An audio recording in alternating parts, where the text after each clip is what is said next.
I can't even explain how much better it is and how much better it feels to play with about 60 kids out here. We're starting with a lot more players. Hopefully we'll get a lot more wins.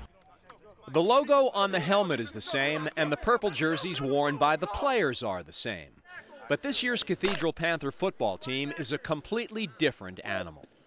Because of shrinking numbers, Cathedral formed a co-op with Holyoke Catholic and Sabas to form one high school football team. You see, Cathedral lost its school, all of its equipment, and its home field due to the tornado. And Holyoke Catholic and Sabas, well, they get to play football this season.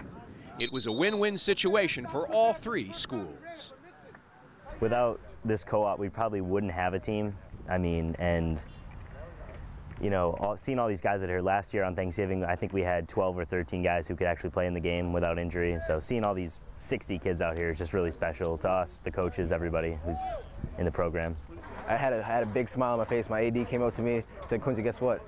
We're gonna have football at Sabbath." So like, a shock came to me, so I was excited. Our coaching staff is going to work tremendously hard this year to make sure this is a good feeling and a good co-op for these young men who, from Sabbath, never had football, and Holyoke Catholic hasn't had it in several years. So it's a great opportunity for everybody involved.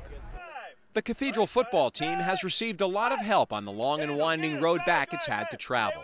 AIC, after all, is letting the team practice on its field. The Panthers will play their home games at Chicopee Comp, and the shiny new equipment was made possible in part with the help of donations.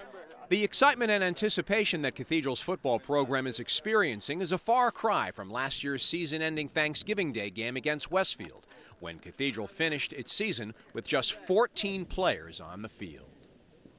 We had 14 kids at the end of that game playing against Westfield with 80 kids on the sideline. The band was 200, and the kids went out there and played. If they gave up that day or gave up that week, we wouldn't have a football program. So this year is kind of the rebuilding year, but also, you know, time to make some changes, win some games.